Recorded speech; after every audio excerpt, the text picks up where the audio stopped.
We are back, the three crew. We had our very first, I don't know if viral is quite, maybe that's exaggerating a bit, but I think maybe viral. A lot of What were the comments. views on it? I don't know. I know. And what is I know what what viral constitutes means, viral? but like, what's the? Give me some quantitative No idea. boundaries. More God, posts I'm and more making it up. comments than regular. Usual. More attention yeah. than usual. Yes. So it was in response to a clip from last week's episode. So last week's episode was actually about training endurance and power. You and James talked about that, and how we sort of train that on the strength floor and what we're talking about and things like that. But there was a clip that we posted that was in reference to like young pitchers. I think you said 11 in the clip, but young pitchers not having a craft yet. And I think it garnered a lot of discussion, both in that you were wrong, you were right, you were blah, blah, blah, a lot of discussion between people. And I think I didn't go on there and respond, although I wanted to, and I still might, but this is kind of our response, I guess, into a little bit more of like describing what we meant by that, what we're seeing with the data that we're collecting on pre-puberty pitchers. I think age is almost irrelevant. It's more about developmentally what we're seeing. And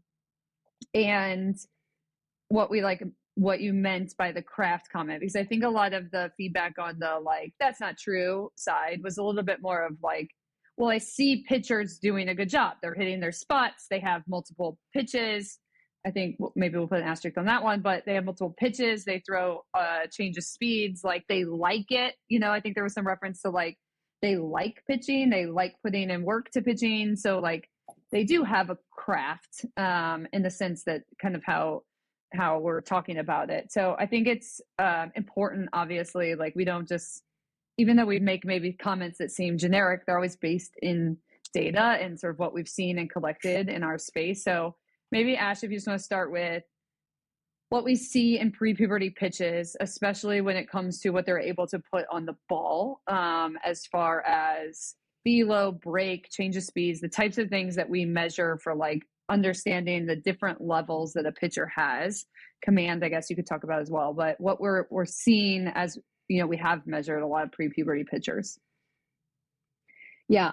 First, I thought the episode was excellent. I like that. It's actually, and this is no offense to the two of you because you weren't on it, but I think it's probably one of my favorite ones. I think what James and I ended up really like going into, I just thought was, we dove like a little bit deeper on like, what's the role of strength and conditioning? What's the role of pitching? It was one of my favorite ones, I think. So if you haven't listened, that's the first thing, announcement, go listen to that.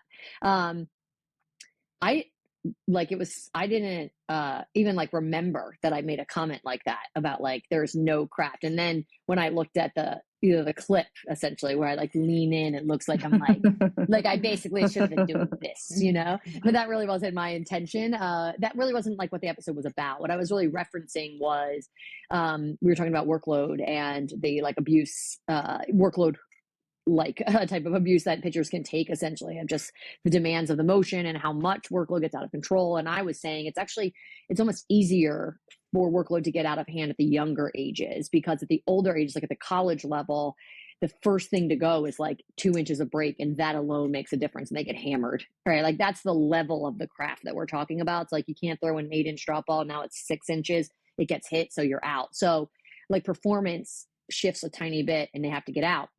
Whereas what I was saying is that the younger ages, that's not the world they live in. What makes a younger kid good is if they can throw like relatively hard, if they have good enough like body awareness where they can put the ball where they want.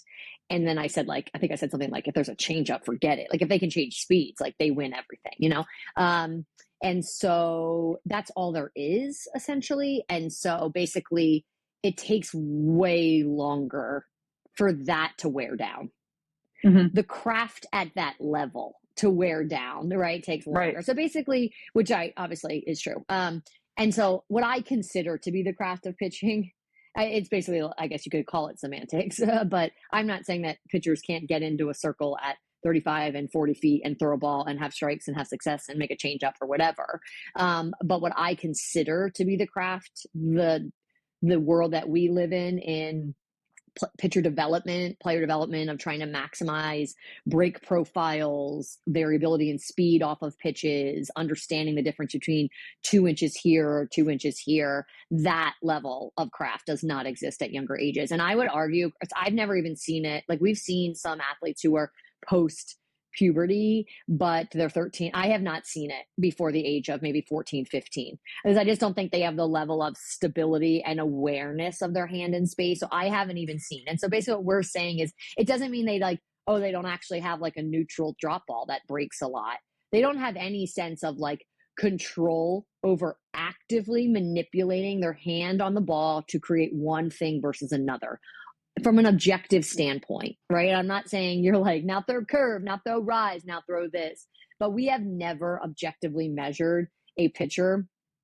I think probably below the age of 14, it might be 15. Like, don't quote me on this, but it's probably in this like 14 to 15 age group where that seems to be the threshold where they have this awareness to actually feel where their hand is in space, to actively manipulate it, and for it to result in change in spin profile, where it's like, okay, we're targeting 2 extra inches here. We're trying to take some horizontal out of this pitch and go here, like that level.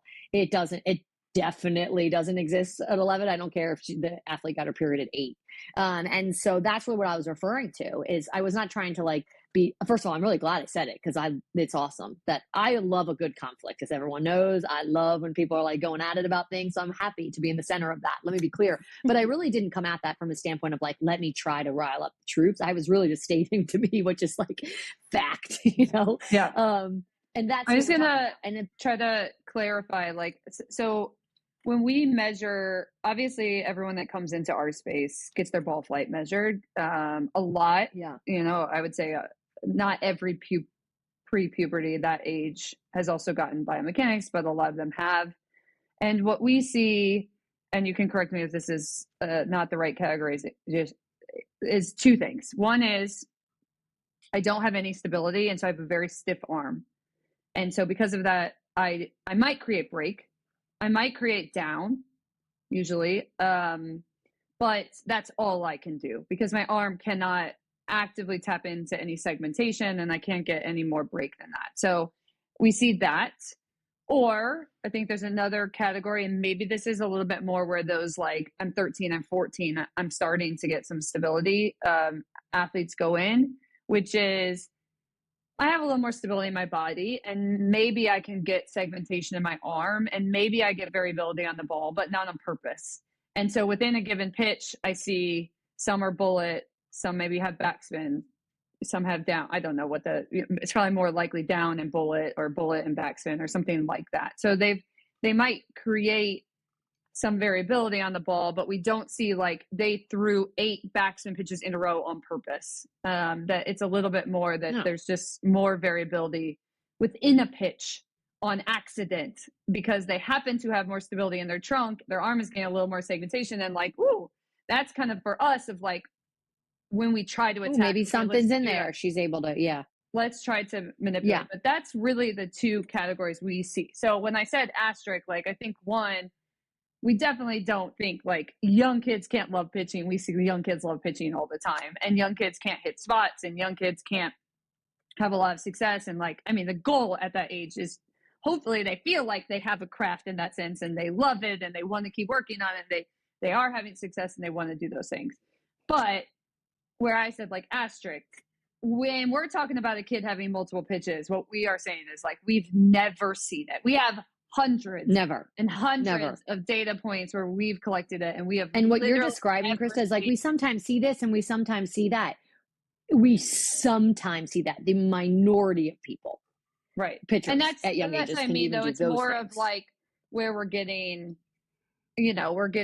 when they start having accidental variability. That's what I was saying. Like, I think you're starting to teeter into the older ages of that, or maybe it's an 11. I don't know. Maybe you'll find an 11-year-old because she had her period at 8, who by 11, we're starting to talk about some accidental variability because she's able to stabilize her trunk. But just given developmentally what happens and what that causes the arm to do, we just have never seen it. So it's like, it's hard. Like, that's just not, it doesn't mean that the athlete doesn't place those really well at different heights and different locations, and that has a ton of success. But the reason this conversation is important is the semantics really matter, because if you think your athlete has all these pitches and she's having so much success because she throws 58 at 10, which is a great speed to throw from 35 feet, with an 11-inch ball. I throw 58 and I have all these pitches because I can locate them well, and I have a flip change because that's the easiest change up to teach at that age.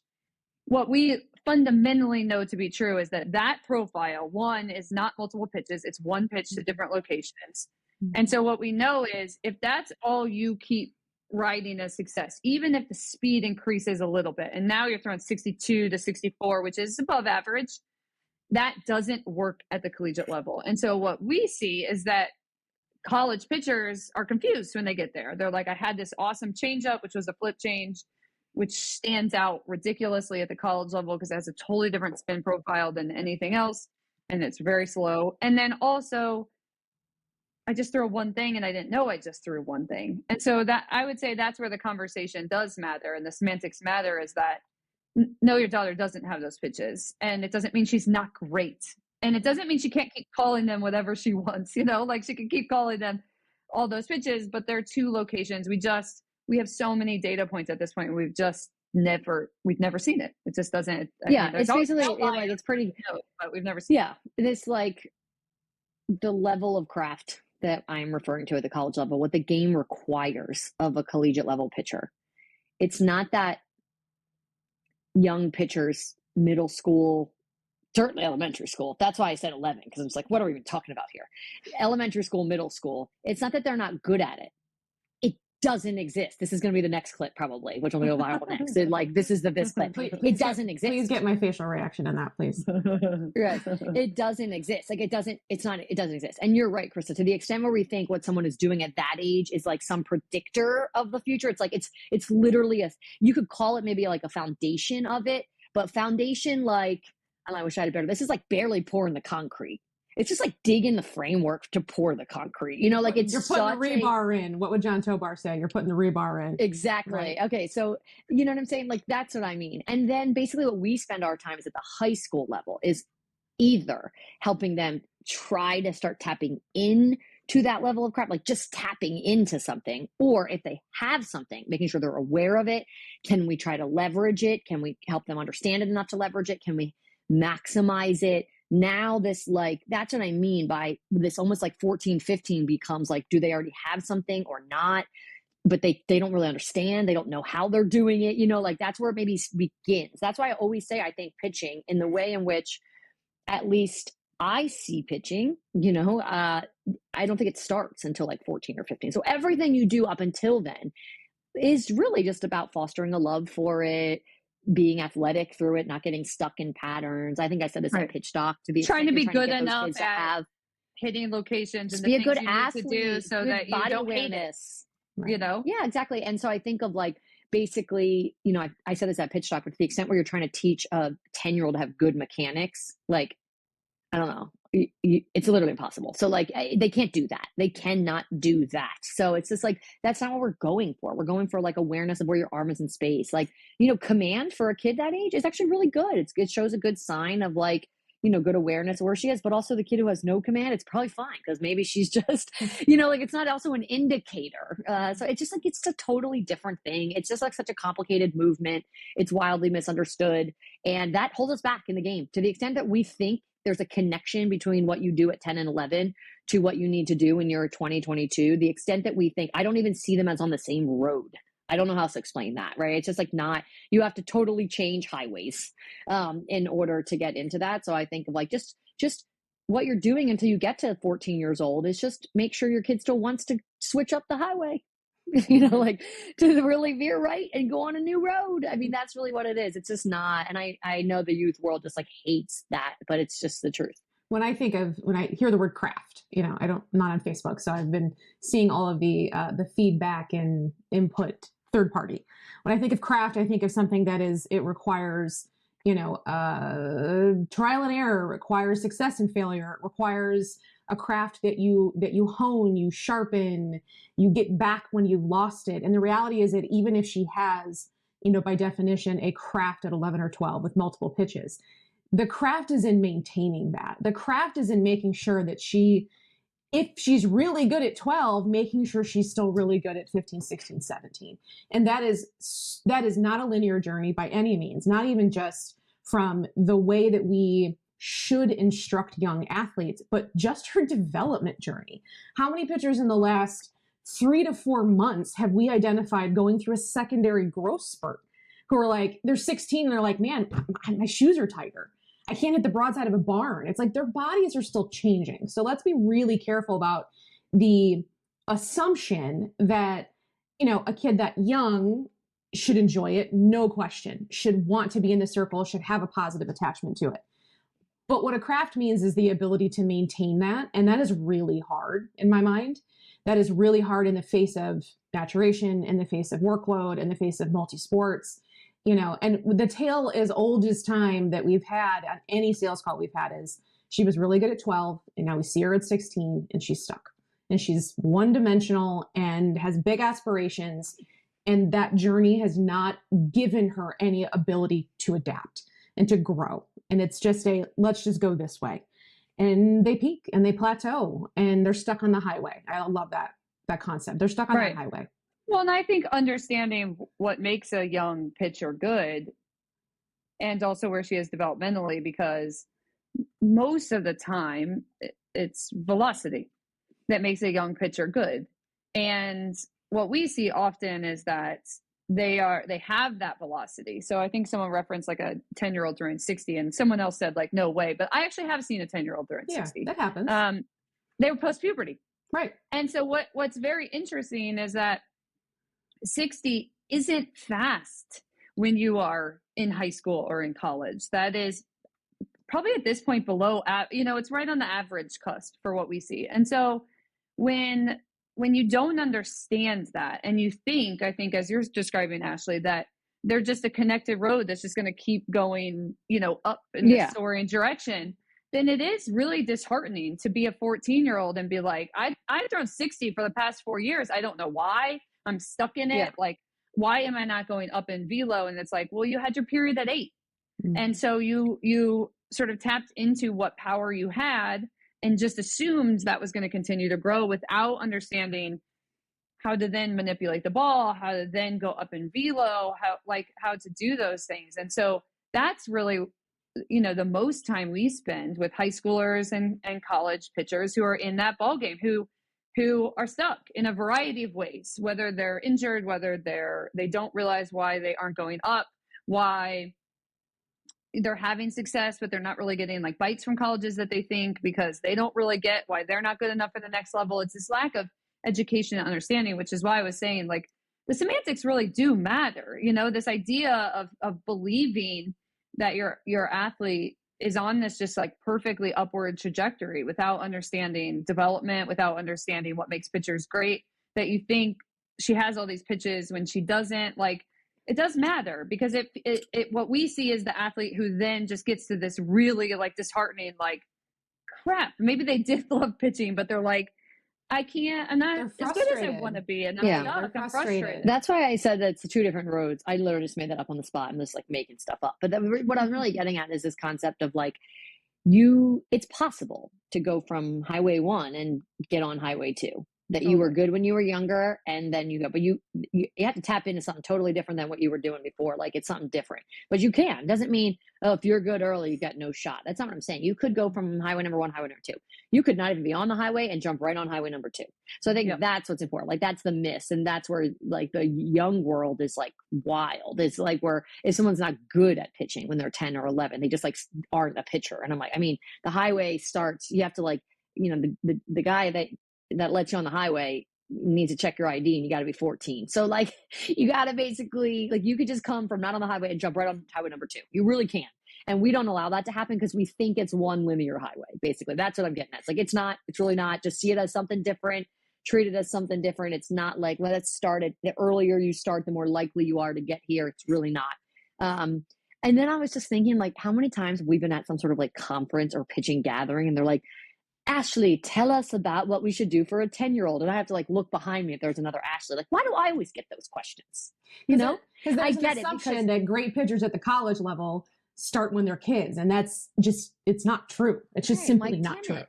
Because in reality, people don't like my answers to those questions. And so I'm obviously, which Right. is why all the travel ball parents are like, well, who is that? And what does she know? You know, and it's like, you don't like that answer. And I understand why, but it is, I get it, why we get asked that question. They're like, if you know what it needs to look like at the end of the road, then trace it all the way back. But what if I think the all the way back isn't really until like the high school level, Well, like sis, 8th I grade, think 9th grade? the answer is, you know, they gotta love it. They gotta want to stay in it. So they gotta be in the space. So it's not like don't play softball. I mean, they have to be in the space. Yeah, They need to right. walk the game. They need to aspire to be it. You need to incrementally increase what they're doing each year. You know, like as they go up, they're gonna be adding a little more focus on it, a little more attention to it. They have to be good enough to, you know, I think there's an element, and maybe this is like at the really young ages, they don't really do it in games yet because that's just not, but they eventually have to be good enough. That's part of liking it. If you go in there and you stink, like, you ain't gonna like it. So it's like trying to give them enough skills in it at that age to be good enough at the level they're playing, or that they're playing the appropriate level to be good enough, and then just keep incrementally increasing it. And I think like, and that's fine. You don't have to race that. You don't have to rush that. Yeah, it's not, there's no rush or race. Well, Krista, the reality is like we all played in an era where there was no data. I mean, not even close. You know, the data was like the stripe on the ball. Put a foot in your ass when you weren't doing good job. You know, it's just like that's the feedback. Stripe on the ball. And you know, like we've been in this for a while. We've been like coaching. I have like wanted to coach pitching for a really long time, way before I even saw data, understood data. Because to me, the heart of pitching is really about like when I always thought when your daughter can survive, I mean that obviously figuratively speaking, but can survive the circle, she's armed with these incredible skill sets in life. I mean, this idea of like, it's on you. You are in charge, you know, like the weight of that circle, the way everyone really looks to you to like lead things, to get things back on track. If things go wrong, it's on you. There's accountability you have to face. It's just, there's a lot of things in the position. So what I'm not talking about is like people shouldn't do pitching.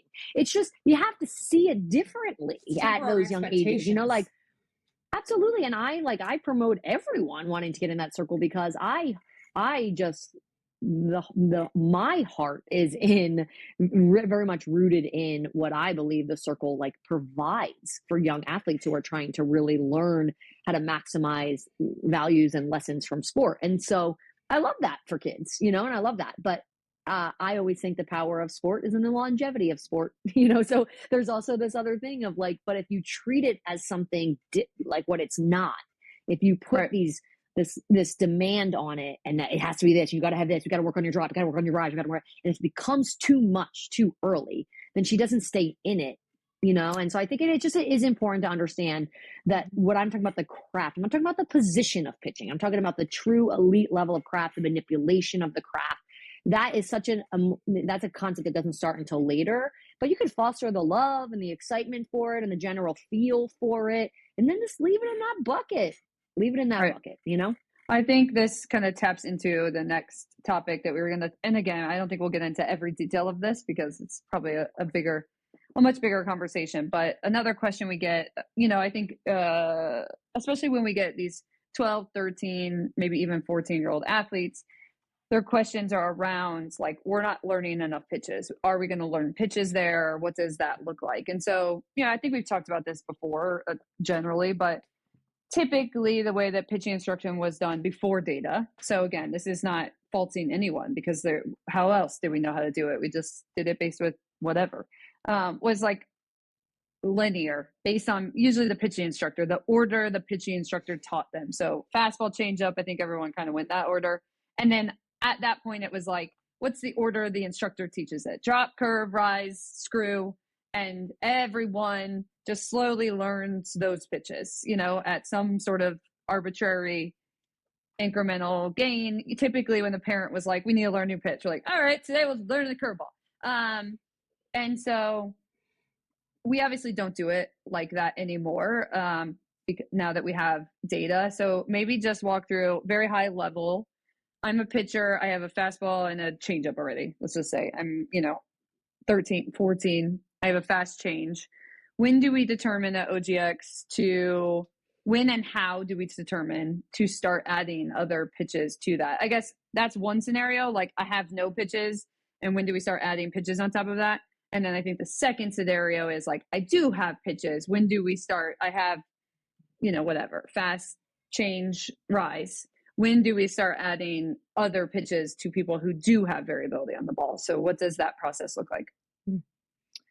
Yeah, it's kind of led. I mean, the simplest answer is really like the neutral fastball will really dictate. You have to remove the intent to get a certain break. And that's why the fastball is really important. I live in a lot of worlds, whether it's the young pitchers and high school level, not 11-year-olds because I'm not referencing them, but the high school level all the way up to college level. They're like, well, she doesn't throw fast. I'm like, well, she needs to. We need to have a neutral. I'm not saying she needs to throw it in game. First of all, how do we know? If we don't throw it ever, we have nothing on it. How do we even know if she can throw it in game? That it literally is her neutral, and it dictates so much. And the reason it dictates so much is because this is just her neutral patterns, and it shows her neutral arm slot essentially. So there's an example of an athlete who came young, 14, 15, came for an assessment on Sunday. She only has fast drop change, which is great at her age. Lovely. And it was a decent drop, nothing crazy, but a decent drop. And I just saw her arm data. I could see just sort of like generally in our high speed video that she had a pretty good arm slot. In her arm data, we could see things like how much stretch she's getting. I'm not in the window here, but how much stretch she gets through the shoulder, what she's getting from a forearm supination standpoint, how much segmentation she holds in her arm during deceleration. That's another level. That's in like an elite level, not high level, Krista, an elite level of way to think about that. You know what I mean by that? Anyway, so that's how we would look at it from like an arm data standpoint. But that comes out on the ball.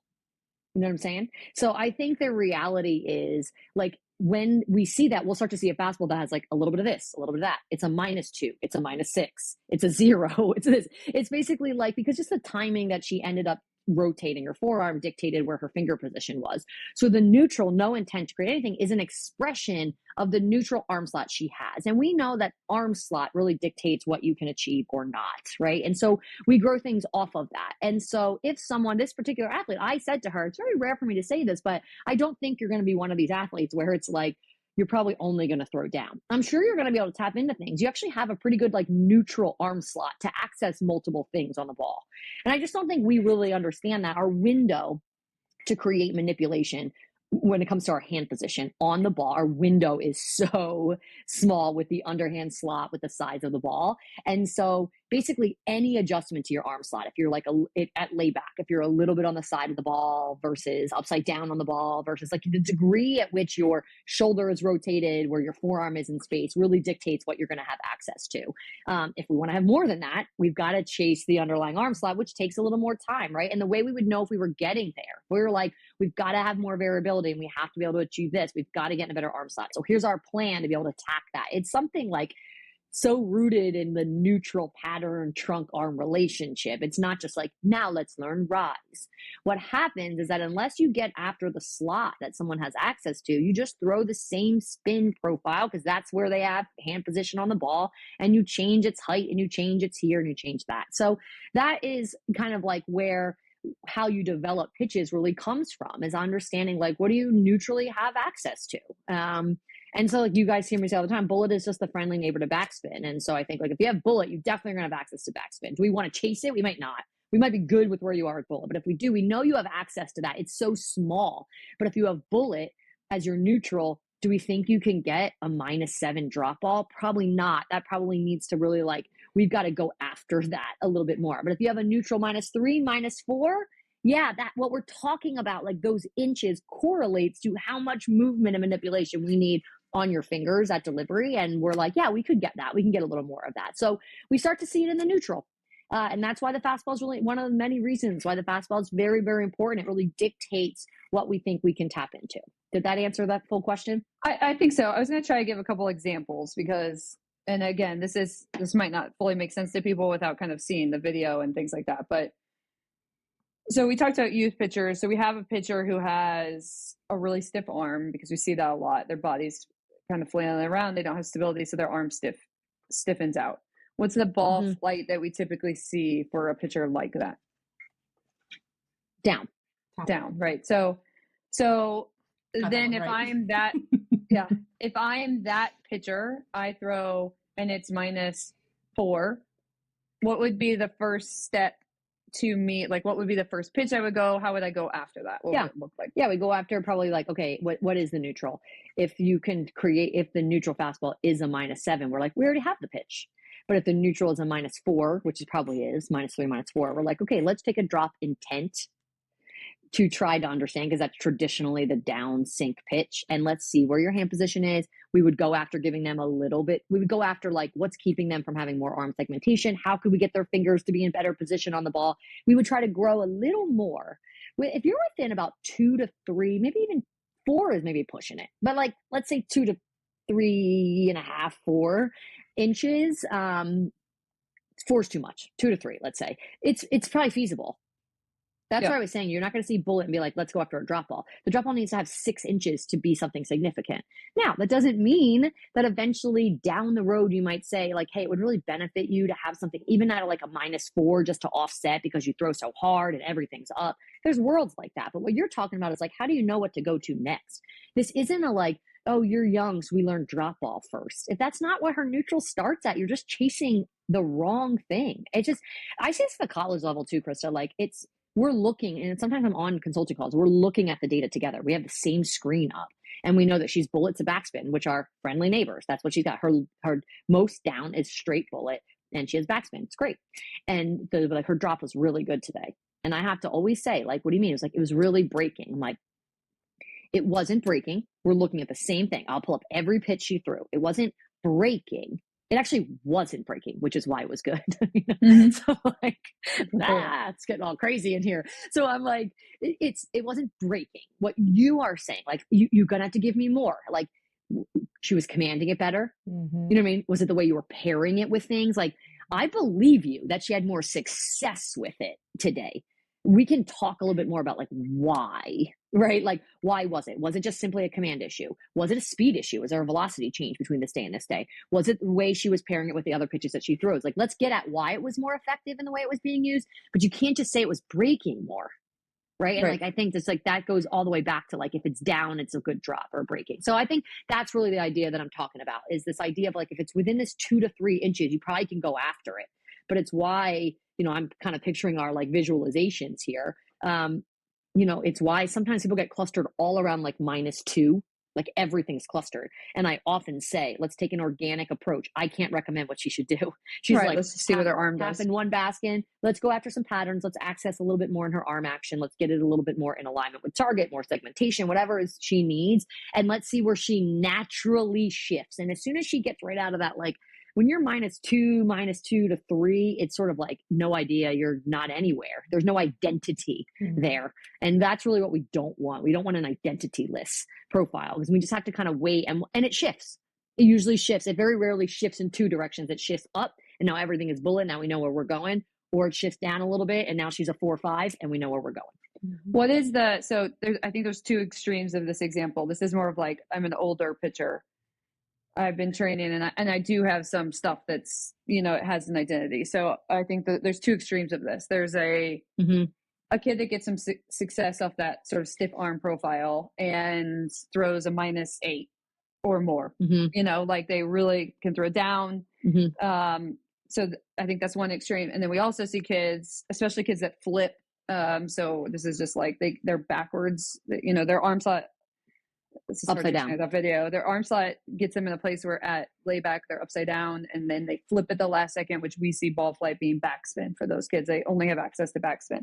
So on those 2 examples, I have elite backspin, I have elite down, or above average at least.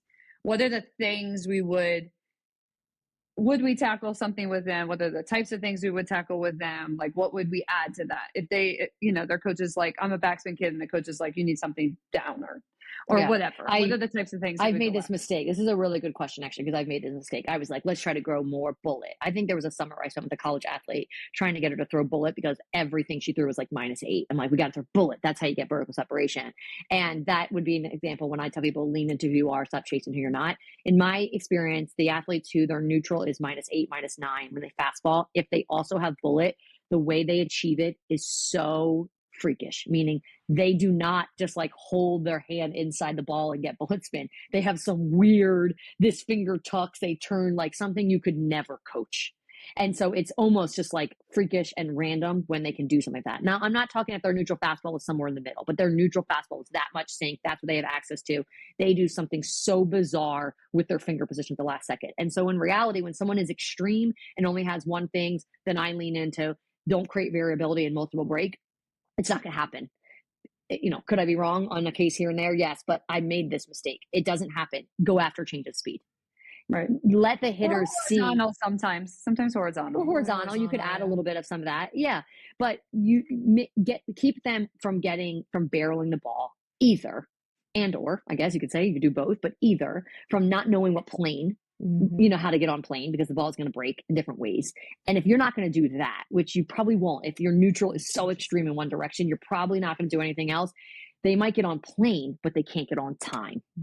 Right. And so I think that's usually the world. And, most people aren't living in like their neutral is super extreme. It's somewhere in the middle and we decide what to grow beyond that. But we do see that. And I definitely think that it has been a mistake to try to get them to create a different break profile because here's what happens. Can you do it? Yes. But the reason they have the extreme in the first place is because they got something real jacked up about their arm path, right?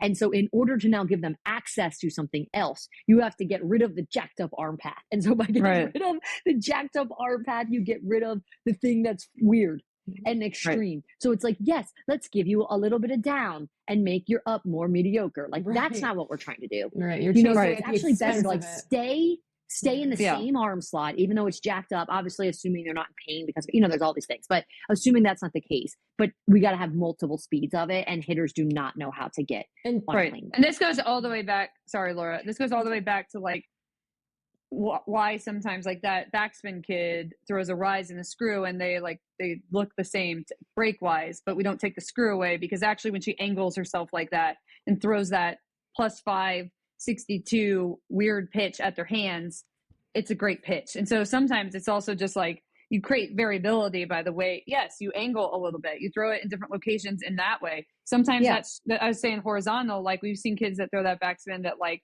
their curve gets a little more run on it and they can manipulate some horizontal stuff and they can hold the line a little bit more in the rise ball, but the vertical break stays the same for the most part because of the arm slot. And I would say not that many kids can manipulate horizontal like that, but I think there's like ways to go after it, but it's just like an interesting thing because we have a lot of those kids, not a lot, you're right. That's we see them already, but we have kids like that who then go to travel ball and they're like, my coach wants me to throw a drop ball. It's like, well, you don't throw a drop ball. So, and you can't throw a drop ball. And like, that doesn't even make and a lot of times what you say is like, even just the intent of that in practice or games, they come back to us and their freakish pitch has come down, like it has gotten worse. And so it's just being very careful about what you're going after and really understanding your pitchers. And it doesn't mean they can't throw down, but you might not want to make the intent something different. You might just want them to throw that good thing lower. At the youth level, Krista, people always say like, because I'm a rise ball pitcher, not me, obviously. The like high school athlete would say, I'm a rise ball pitcher. So like, I need to work on drop now. I'm like, no, it's not. Sometimes that's true. And sometimes that's not. That's why it's so important to understand if their neutral is neutral and they know how to manipulate to get up, then they probably will be able to manipulate to get a little down. And that might be fine to offset a pitch. But that you don't know that, the person making that recommendation doesn't know that. They don't know that spin is connected to hand position, is connected to arm slot, like they just don't know that. And so I'm like, that might be literally the worst thing for you to do is to take away what you're really great at just to chase something, so it's so case by case. The craft at the highest level is missing barrels. It's what you said. It's creating a change of plane or a change of speed. That's the craft. And so both would be great. Right. You can have both. Awesome. Yeah. And it's not that velo is not important, but I go back to like, let's be clear that like that craft at 12 has to scale. And so if you're just you're just commanding the same spin profile, you're not creating separation, it won't scale. Yeah. You know, and the craft is that it is missing balance. Well, velo is important for how dramatic is the change. How hard is it to get on time? Yeah. And 100%. at 58 to 62, it's not that hard. So that's then you better create a lot of something different. And we do see people do that, which is why you can't throw 62 and play at the highest level. You could have elite break, and that's how you miss barrels. But we like when you're talking about velo, you're talking about probably now 68 plus at the highest least level, seriously at least level for it to be something. And you can't just throw that. You need some things I've with that. seen But circumstances of pictures, Krista, where we're like, she was throwing 72 today, and we're like, not good, because that pitch gets hit at 72. Rare. This is very rare. This is definitely going to be the next viral post, because they're going to be like, now you're telling kids they had to throw. But what we know is this pitch is most effective when it's at 68. What speed it is. Except when she goes to 72, it changes the break to this and it gets hit. Like, it's just physics. It's the physics of the ball. It's the physics of the ball. At a certain point, okay, I'm bringing this all the way back to the 11. We're like, now she thinks everyone needs to throw 72 plus. Right. Okay, no, I'm bringing it all the way back. At the end of the day, the craft is about really manipulating to have a level of variability in your arm action. And what's good at 11 is actually the opposite. I keep saying the poor 11-year-olds. It's 9, it's 8, it's 12, it's whatever.